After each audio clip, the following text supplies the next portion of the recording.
right. Well, good afternoon, everyone. Thank you for joining us and welcome to Anderson House here in Washington, D.C.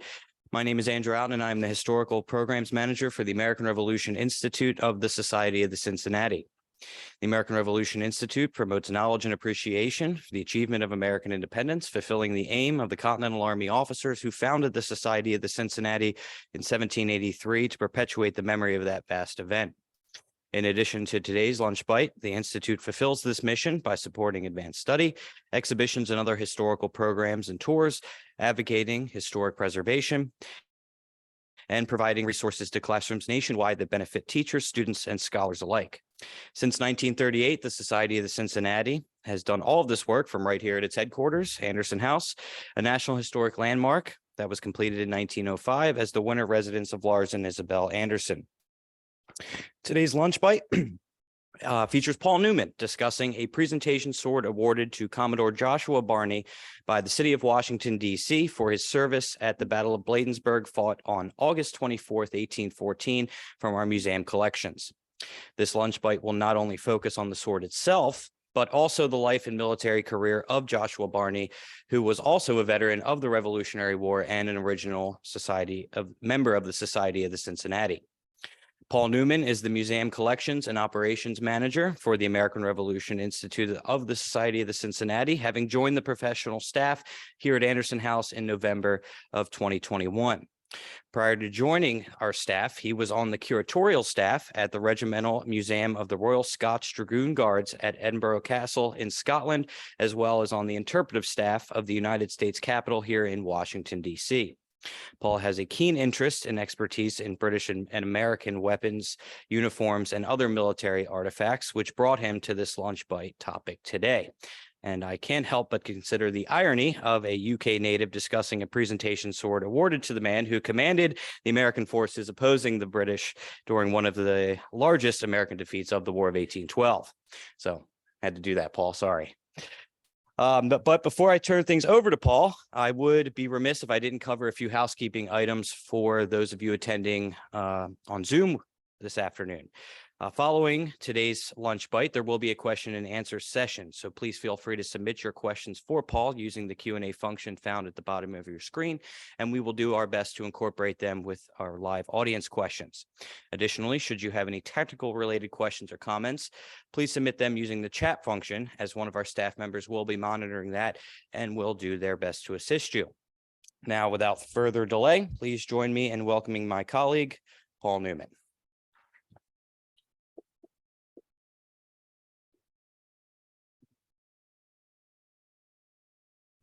Well, good afternoon, ladies and gentlemen, to those of you in person here at the house, and to those of you around the world on the interweb. Welcome to Anderson House. The topic of today's talk is this fabulous presentation sword awarded by the city of Washington, as it was known then, or sometimes Washington City, to Commodore Joshua Barney for his services rendered at the Battle of Bladensburg on August 24th, 1814. The engraving here features Joshua Barney. It is after the circa 1817 portrait of Barney by Rembrandt Hill. Now, Joshua Barney, he was born in Baltimore, Maryland, so he's somewhat of a local, on July 6, 1759. Joshua would be one of 14 children to parents William and Frances.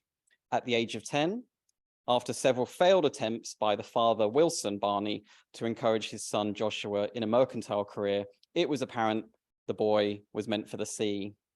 Through a connection of his father, the now 12-year-old Joshua secured a position as a deckhand on a schooner working the Chesapeake Bay.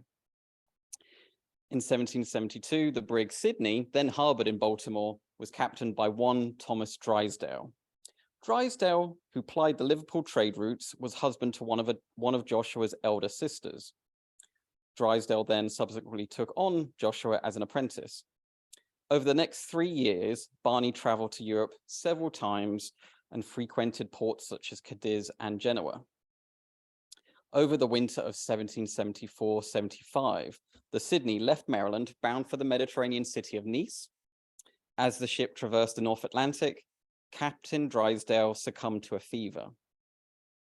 This left the crew, the ship, and its cargo in the hands of the 15-year-old Barney. The very fact that the crew accepted Barney to lead them, however, shows the level of trust they must have had in this young man. Panic he did not. Barney didn't even opt to turn the ship around and head back home. Instead, the teenage captain continued the voyage. Arriving in Nice, he sold the cargo and made the return voyage to North America, getting his vessel and crew back home to Maryland. On October 1st, 1775, the Sydney entered the Chesapeake Bay, but something was amiss. A vessel approached. It was British. Barney and his crew were seized, the vessel searched, and the young captain was informed that the colonies were now in a state of rebellion against their mother country. In late 1775 or early 76, Barney joined the Continental Navy. In the Revolutionary War, Barney would see service on 8 vessels, experience countless actions, be taken captive 3 times at different occasions, the last of which he managed to escape disguised as a British Army officer. By the way, that was in the southern coast of England near Plymouth when he did that. He is even reputed to have kissed Marie Antoinette. One action of note that I will really discuss about isn't sadly that, though I can talk about that more later. And it may be apocryphal, sadly. But anyway. But one action I will talk about in some detail is the Battle of Delaware Bay. On April 8, 1782, the Hyder Alley, captained by Barney, was on escort duty with 7 merchantmen under his watch. Catching them unawares, however, were 2 British warships, the General Monk, that was a 24-gun vessel, and the Quebec, a 44-gun vessel. The Hyder Alley, by the way, was about 16, 18 guns at most, depending on what accounts you read. So let's say 18 guns at the most. So it was outgunned. Now, several of the armed merchantmen did put up a fight. They engaged with the Monk. And then after much maneuvering, the Hyder Alley engaged, and it was locked in fierce battle with the General Monk. The 2 ships were in a bare-knuckle fight. The British guns eventually were knocked out. The Barney ordered his ship to smash into the Monk at point-blank range, and the crew then lashed the 2 ships together. Barney had his guns fired, as I say, at point blank, while he had rifle-armed patriots in the rigging of the Hyder Alley firing down at the Monk's upper decks. The British crewmen were easy prey, and seeing the futility of this action, the British captain surrendered the ship. Barney, with a prize crew, sailed Monk back to Philadelphia, where they were welcomed with celebrations. The General Monk originally was a privateer patriot vessel named the George Washington, and it now resumed its former name. Barney became an original member of the State Society of the Cincinnati of Pennsylvania, himself signing that constituent society's founding document. In 1807, Barney transferred his membership to the Maryland Society. And here on screen, we have a front and back photograph of Barney's very Cincinnati insignia. And also for those of you here in person, we have it up front. It's very, very tiny. And afterwards, you can definitely get a close-up look at that piece. That's one of the very early examples that were originally made in Paris and designed by L'Enfant of DC fame. So it all kind of comes around. We have some quite nice local connections.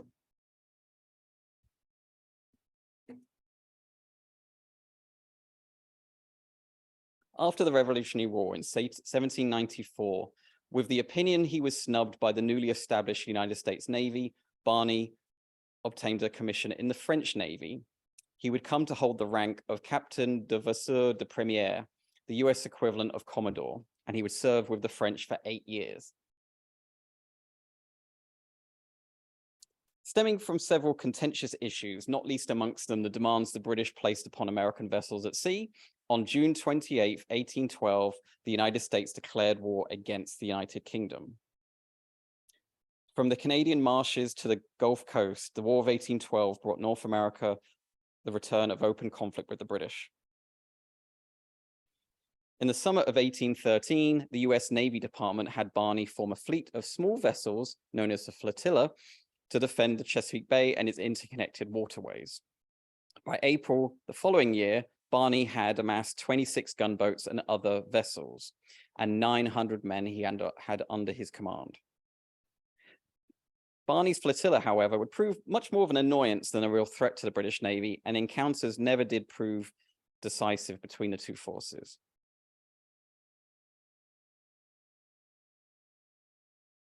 On August 17th, monitored by Barney, a British force of some 4,500 soldiers and Royal Marines were brought ashore at Benedict, Maryland. At that moment, the Americans were uncertain whether the British target was Washington or Baltimore, or indeed Barney's flotilla. To hedge the bets, Barney was ordered to destroy his ships and combine his force with Brigadier General William Winder, whose forces were gathering near Washington. The map here is showing the route that the British marched from the Patuxent, from Benedict, Maryland, up the 55 miles to Bladensburg, Maryland. And why Bladensburg? Well, that is the location of a single bridge across the Anacostia River, sometimes known at the time as the Eastern Branch. Bladensburg was just 5 miles east of the United States Capitol. That's capital with an O, not an A, as in the Capitol building. I realized talking out loud, sometimes it's not obvious. So it's probably like 6 miles from here at the Anderson House.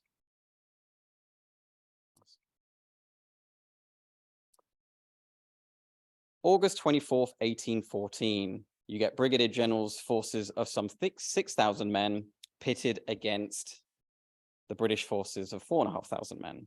The British, by the way, were under the command of General Robert Ross. The British at this time were coming from the east. They would have to push through the town of Bladensburg and contest with that single bridge and any American troops guarding it. And by the way, there was a lapse in American command and the single bridge wasn't destroyed, whereas it was planned to be. The American troops at this time were all gathered on the west side of the Anacostia. The illustration here is from the Library of Congress collection, actually not ours, but the Library of Congress collection, and the top of the image is facing west, and at the bottom you can see the Anacostia, and the Anacostia at this point is going north to south. But again, to give you a perspective, the top of the image is west, the bottom is east, and so you've got the British coming up from the bottom, but they're going west. And what is being positioned here and illustrated is at the top are 3 lines of American forces, and at the bottom you've got British troops coming across the bridge. There's several different moments of the battle being displayed at once, so bear with me and I'll talk through it.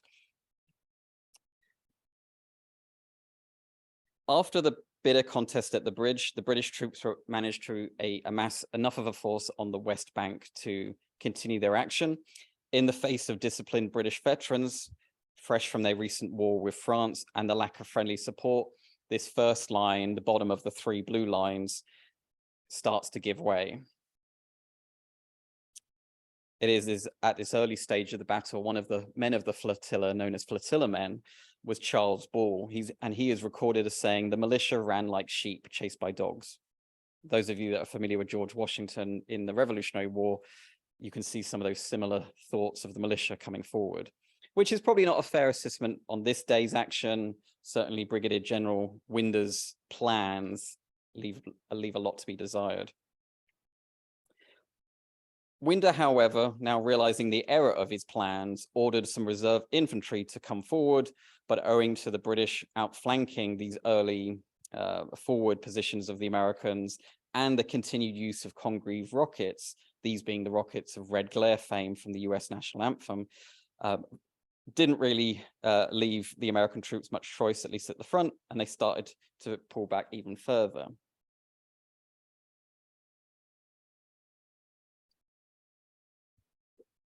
Things changed, however, when it came to the American third line, the topmost blue line in this illustration from the Library of Congress. You have here Barney's men.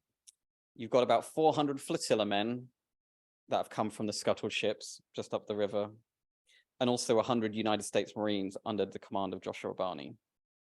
At this moment, the flotillamen's job was to act as artillerymen, and they were commanding 5 larger caliber guns. We're talking about 2 18-pounders and 3 12-pounders.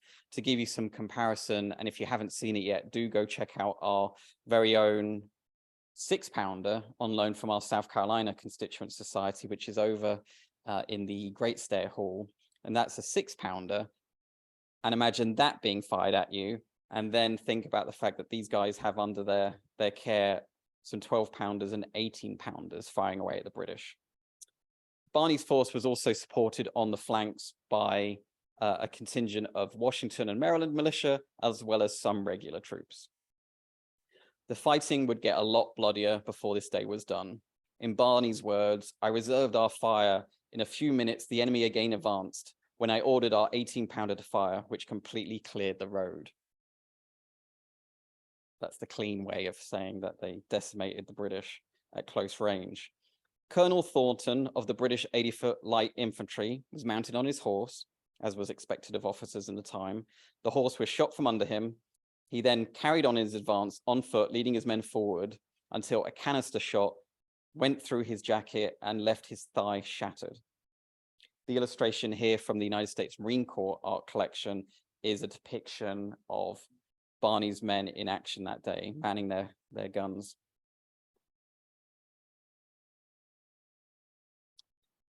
With Thornton down, the United States Marines took the initiative and charged the advancing British, scattering them. At this crucial moment, however, General Ross of the British ordered a bayonet charge, but still the men of Barney's command stood their ground.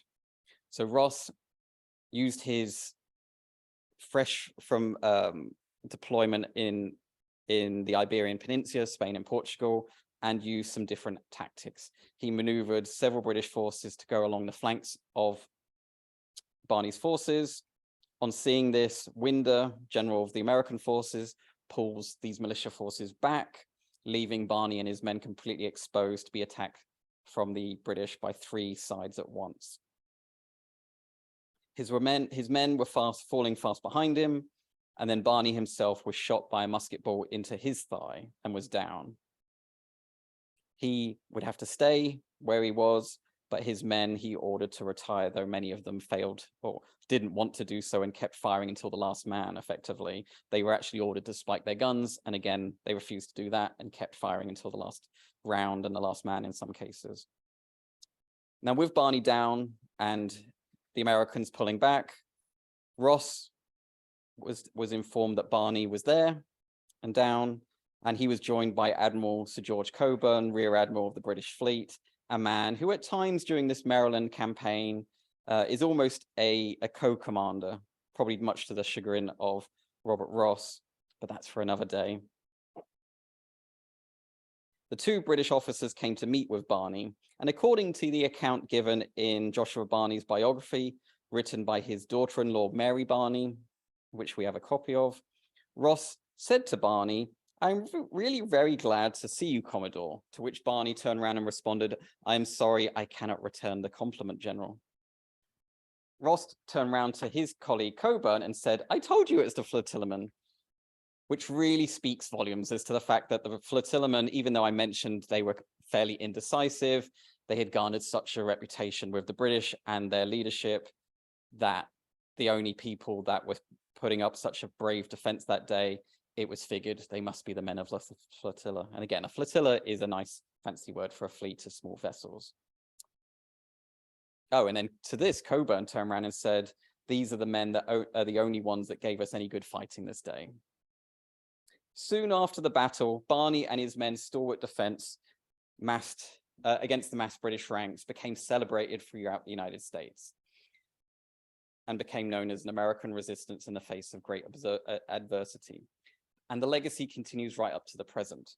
Just a couple of years ago, on August 23rd, 2014, as part of the War of 1812 bicentennial commemorations, a new memorial was unveiled at the Bladensburg waterfront park to honor the American effort that summer's day in 1814. Now, this monument is entitled "Undaunted in Battle." The frieze features 3 men. In the center, Joshua Barney, wounded, down on one knee, but still his sword points forward towards the British. On the left of Barney, he's being assisted by a US Marine, and on the right, one of his very own men manning one of the guns that day from the flotilla.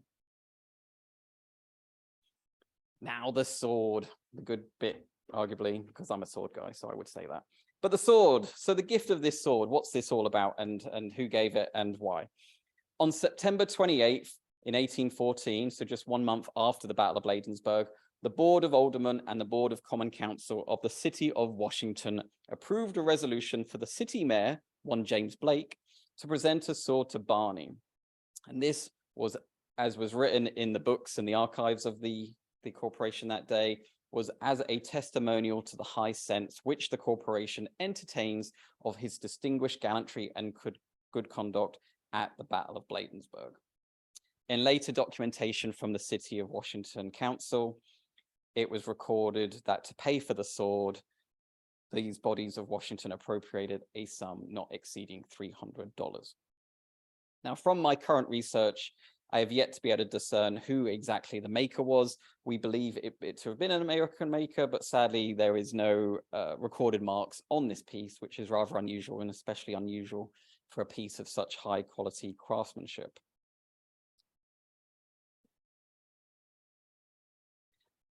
Now, as a quick overview of the sword, and rather interestingly in the contemporary press, this sword and scabbard indeed were described as elegant and handsome.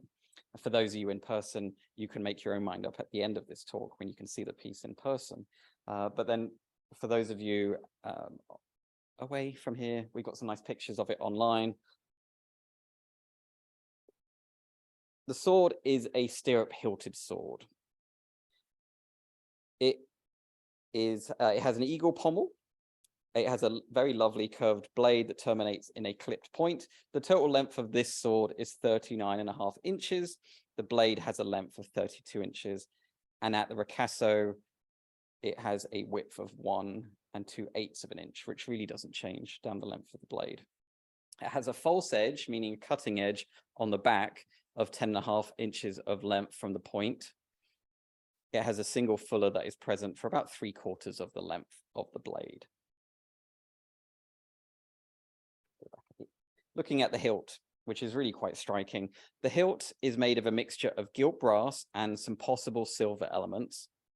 The grip is made of ivory. The hand guard is in the form of a pelter, and the guard here I'm referring to is the one that's just over the blade that looks like an oval of sorts, but that is known as a pelter. It's a pelter design coming from Greek mythology, and it's the shield that the Amazons used. In this period of the early 1800s, there's a huge amount of influence coming from the Greco-Roman antiquity period. And you're seeing that very much on this sword and many other pieces, whether they be weapons or furniture or other decorative arts, some of which we have throughout this house, that continue that influence from the ancient world. Oh, and on that pelter, which is quite fun, it has a very large eagle, so being a federal eagle of the United States, and gripping tightly in its talons is an anchor. So we're starting to see some of those naval marine motifs as a nod to the life and career of Barney. Curiously, around that eagle and anchor are 18 stars, though officially there never was a United States flag with 18 stars. So maybe it's artistic license, maybe there's something else going on, and certainly there were many unofficial US flags that were produced by all sorts of people throughout US history, and indeed right now too. Looking at the blade, it features extensive acid etched work with blue and gilt decoration. The motifs along the edge of both sides of the blade feature geometric designs, foliate designs, and many different trophies of arms. Now, the central panel on the left, which is on the screen to the left as well, it features a large dedication which reads, "In testimony of the intrepidity and valor of Commodore Joshua Barney and the handful of men under his command."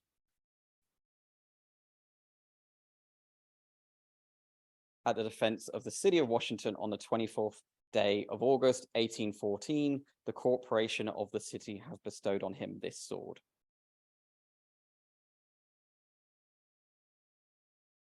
And the scabbard. For those of you in the room, the scabbard is at the back of the room. You'll be able to have a better look at that later.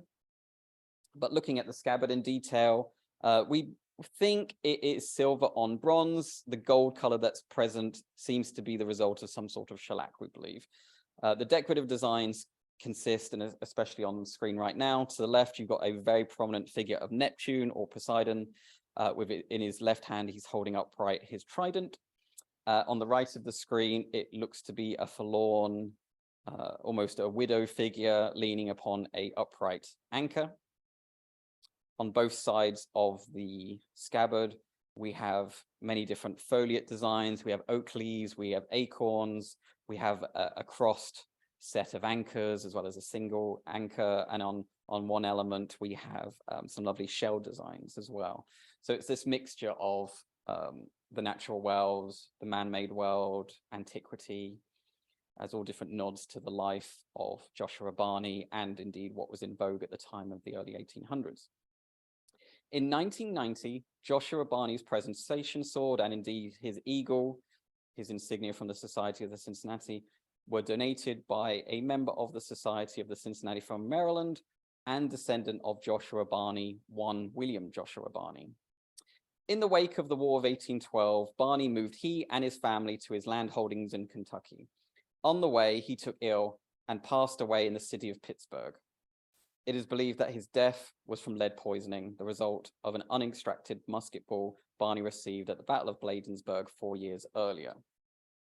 To conclude, the presentation sword given to Joshua Barney by the city of Washington is a fine example of the American sword cutler's craft from the very early period of the 19th century. Through this piece, we can see we can assess the tale of a city's thanks and a life extraordinarily led by Joshua Barney. Thank you. And any questions, I am very happy to answer to the best of my ability.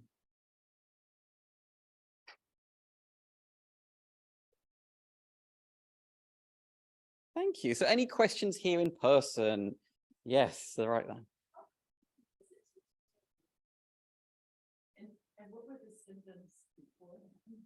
Oh, so how common was it to die of lead poisoning in this period? And what were the symptoms beforehand? So very good question. I know it more from hearsay that it happened, and often it was the idea that if you were injured by musket fire, if the infection didn't kill you, then it could well be lead poisoning or the surgeon's tools when he was trying to amputate potentially. So it was reasonably common. A good example of lead poisoning is through women's makeup in the 18th century, especially, but that's often talked about. But yes, I don't have any good statistics off the top of my head, but it was fairly common. Yes, but good question. Any other questions? Yes, sir. So I believe you showed an image of a close-up of the inscription, and I was just curious about the background there, text. Is that some pattern welding, or is that just acid etching? So yeah, very, very good eye. So you've got here, and it's so on the blade, it could be pattern welding, it could be damascene, or a mixture of all these different techniques, and they often go under different names. What you've got, sorry, I don't know if I repeated your question. Did I repeat the question? No, I didn't repeat the question. Bad, Paul. So for our friends on Zoom, what is happening here in this image of the dedication, which on the screen is to your left? You can see this kind of wriggly pattern behind what are the words and letters forming this dedication to Barney. So it is quite curious because normally it would be consistent throughout a blade, but in this sword, you can only see it in certain instances. You can see it here, the dedication, and also on the other side of the blade, where there's a shell and where there's what looks like some coral that's been acid etched into the blade. So it is quite curious. I don't know if some kind of cleaning or a corrosive material has been applied at previous times that has made the damascene effect, or wood steel is another name for it. Is that made it less obvious to the naked eye? I don't know. You would probably, I'm sure, pretty certain that the whole blade would have looked like this at once upon a time. So it is quite curious. I'm not quite sure what has been done to make it look like this in this case, in terms of this damascene effect. Yes, sir. Is the metallurgy and the design of the sword such that it could actually be the battle sword, or is it actually for Oh, good question. Is the metallurgy and the sort of design and all kind of elements to do with the sword, is it something that could be used for battle, or is it purely presentation? So certainly the level of ornateness in this piece gives it over to more of a kind of weapon that would be purely for presentation purposes. But that being said, if you wanted to, and officers privately bought their swords from in Europe and in the United States, so there's nothing to stop a man from using it. It's not the most solid in terms of the hilt, and and certainly some of the design elements are more preference, so it doesn't have a great hand protection, but some men like that. And it was certainly in vogue at this period to have this kind of stirrup hilt, thus called because it looks like a stirrup on a horse, with a horse's accoutrements. But the Germans kept using stirrup hilts up until the Second World War, of that very similar design. And ivory is not great to grip your hand on. Normally the officers would have swords that were leather and then wrapped in maybe a silver wire to make it grippy. Also, they would use shagreen, also known as a form of ray skin, shark skin, fish skin. Shagreen was the contemporary term for that, often used in the 18th and 19th centuries in the English-speaking world. But then they would also then wrap maybe a handkerchief or something, another type of fabric around the grip to, again, provide lots and lots of grip. So grip was very important if you're riding around, especially on a horse with your sword, swinging it around at people. So that gives you the impression it's not particularly for battlefield usage, but certainly the design of the blade is the kind that men would use throughout the world, through India, through Europe and other places. So that in on itself, but the dedication is kind of the big one, that you would want to keep that away from anything nasty. It also this particular sword hasn't seen any action. It also wasn't sharpened for service, which is another giveaway. They would get the edge, an armorer would sand that down using a stone wheel and get it ready for combat. So this particular one wasn't made ready for combat, though it is got a pretty sharp edge, but not enough to really do you any damage. What lovely thoughts, ready for Christmas. But anyway, and that's the essence of these things. They were made in their original sense to kill. But they then get corrupted into use for presentation pieces. They end up representing through different societies this idea of status, maybe status of the owner, status that they're then, if they're giving it as a gift or as often in the case of, say, the Viking culture, they would throw them into rivers and give them as offerings to their gods. So they have all sorts of other meaning, and through to this day, it's still that idea that you give them as gifts in, say, maybe the top student in a class in a particular army. Many different countries do that to this day. So you get all this lovely other kinds of meaning behind swords, and this is a great example of a presentation sword, but it mimics aspects of design that were used for combat swords as well. Yes, sir. Is the sword, is the size of it adjusted to Joshua Barney's stature? Because oftentimes swords, especially battle swords, would be to a specific length based off of the ergonomics of the user. Excellent question. So was this sword and its length corresponding to Barney's maybe own wishes or maybe someone else's wishes? At this moment, I can't say. It certainly, where's my numbers? So it is a very long blade, certainly appropriate for someone on horseback. It's, what was it, 34.5 inches was just a blade. So it is a decent length. Let me see, 32 inches. So it's kind of typical of cavalry men in this period and later, to give you that extra reach, and 39.5 inches overall. So nothing seems out of the ordinary, because certainly if you were a shorter officer, it was very much normal that you would have a shorter sword. And then if you a longer sword, sorry, or if you're a taller officer, again, you maybe had a shorter sword. And this was, and also your preference, based on what you how you like to use your swords, what kind of styles of swords you were using. But sadly, in this case, I don't know. It may have been more of a likely standardized presentation piece. And it's interesting, it has such a exaggerated curve, which gives you much more of an impression of typically light cavalry. And that kind of works in with the hilt design.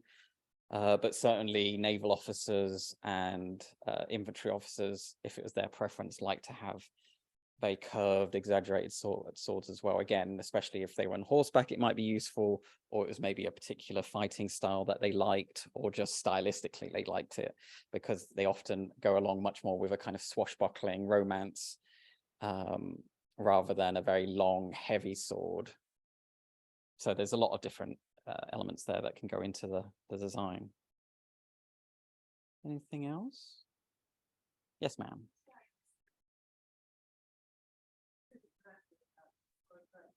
Was Barney in British office? Because my understanding was that he was wounded and they kind of caught up with him, they treated him with great extent, and indeed spared some of the structures on a waterfront in the city.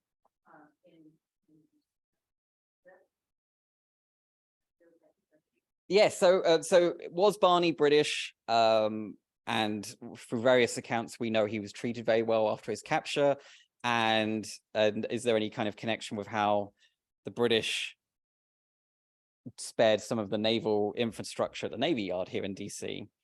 That is a really interesting question. So there's kind of different parts to that. So he wasn't British. He was very much Maryland man through and through. Grew up on the Chesapeake Bay.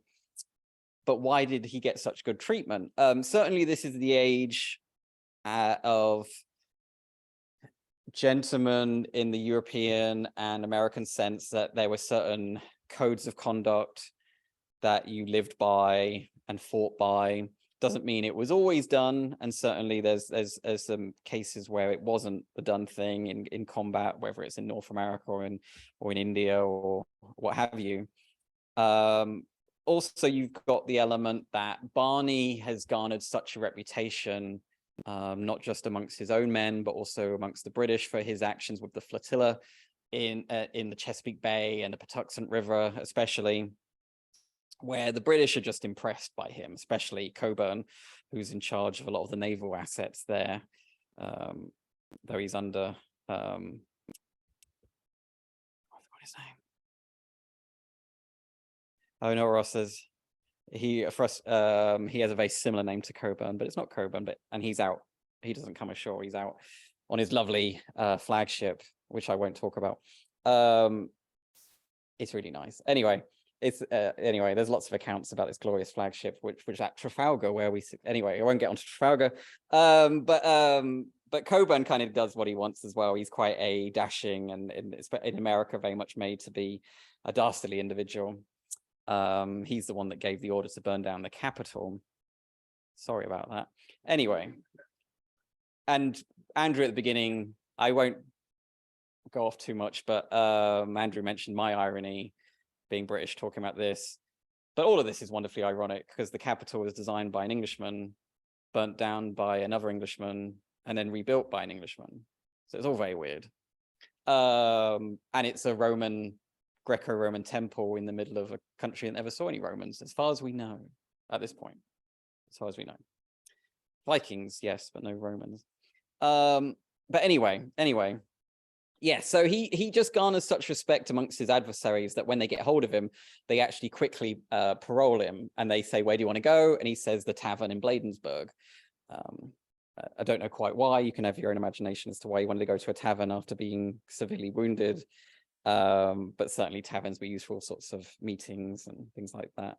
And then as to why some of the naval infrastructure is spared in DC, there's some thoughts that it was a mark of respect between the various navies, between the British Navy and the American Navy. There's some talk of that was happened. I don't think we necessarily know precisely why that was the case. It's kind of just assumed at this point.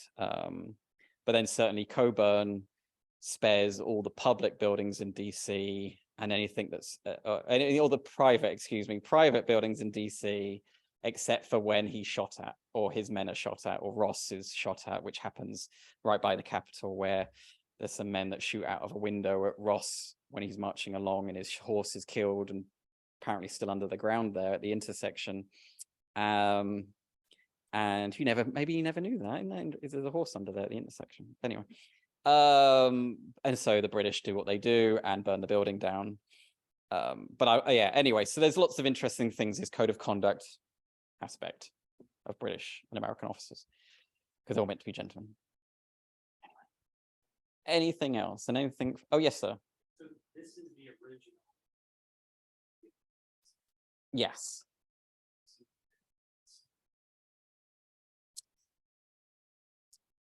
No. So the gentleman was asking, is this the original sword? And that he'd heard that one was stolen. Indeed, very interestingly, Philadelphia gave Barney a sword in the Revolutionary War. And that was stolen from Barney when he was in Paris at the time, as was his original Society Eagle.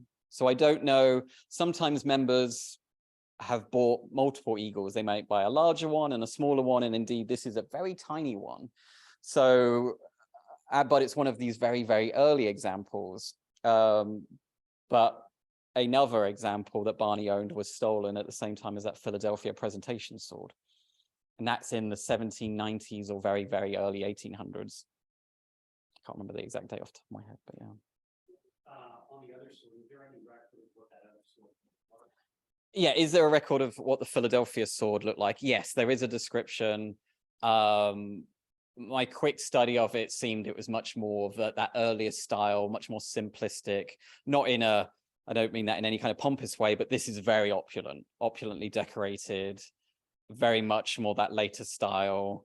It's all getting very Greco-Roman, but that earlier one it seems like it was much more simplistic. And actually, another sword of Barney's is in the care of the US Navy Museum here in DC, which only just came back to them. It was taken by Ross and through his descendants, and then a recent descendant decided to loan it and then gave it to the US Navy Museum. And that is much more of a kind of simplistic, kind of does the job sword, but still rather elegant, and has quite a curve to it too. Yes. Any? Yes, ma'am.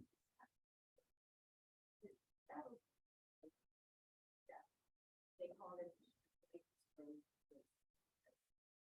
area force, cut and ram, and they easily enter the city. Or the city consisted of the tavern, the capital, a little bit of a so, but it wasn't much to say, and that was all COVID. So there's really not much to celebrate about. Is there any connection between giving Barney this a sword by way of putting a bow on it, or to sort of pull out one braid?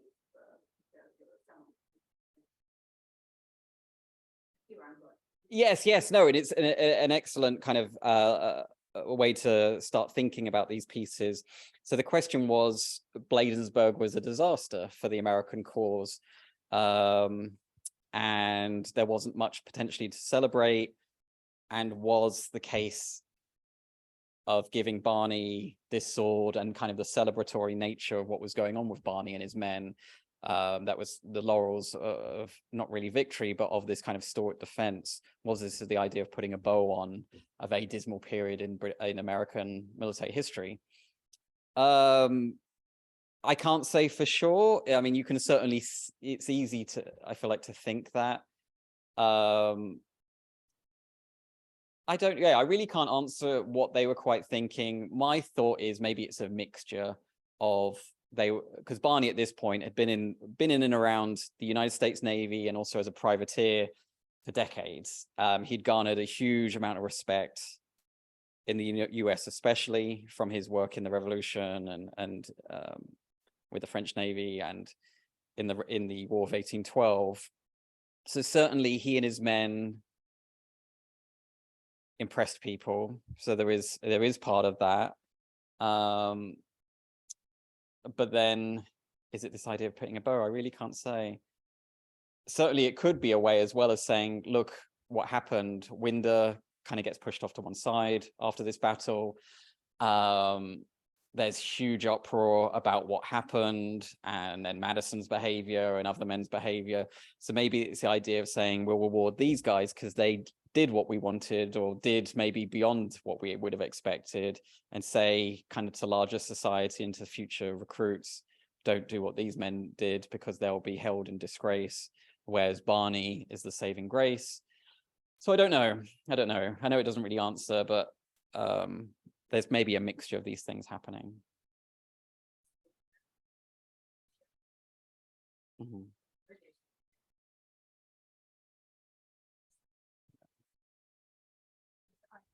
Fair, even though the numbers. Yes, definitely. Is there any questions from Zoom? One person seems to know their sword and wanted to know if Star could have been the maker. Oh, Nathan Starr, very prominent maker of swords in the United States in this earlier period. Don't know. No, it's something I need to do is study some other examples here and elsewhere. Because we do have another naval presentation sword that's almost a more simplistic version of this. It's definitely not the high quality, so that's interesting to compare. I also is straight, but again, as I've kind of mentioned, there's all sorts of things going into the design decisions of these things. Yes, don't know. Quick question. Statement.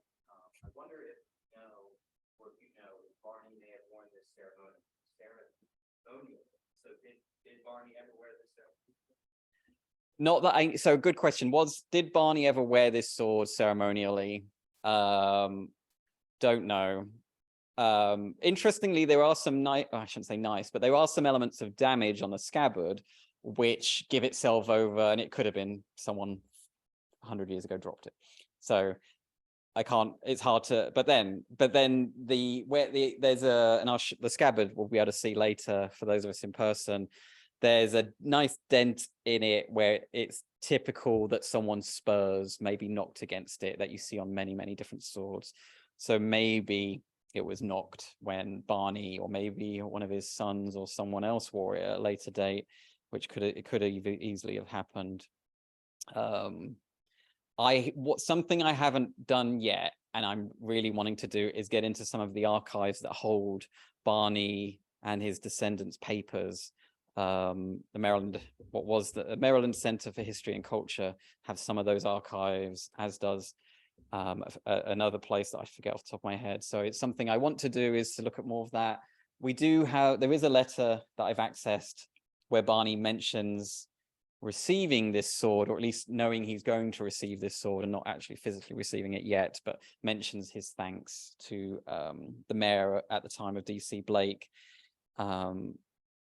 So yes, there's still some more gaps that I'd like to fill in to tell more of this story, and more of the story of Barney. He has a really interesting story that I really haven't done justice today, and also just his story with the Cincinnati is very interesting. But I won't mention that now. Lovely. Well, I will leave it there. Thank you very much to those of you in attendance, and to those of you online. Thank you for coming and listening to this talk. And in a moment, for those of us here, we will have a look at this lovely sword. Feel free to subscribe to our YouTube channel, and with that, we'll actually put some more details about how you can access our catalog entry, where you can actually then see the high resolution images of this sword. Most of them I had in the presentation, but of course you might want to zoom into it and see more of these details. But thank you, folks.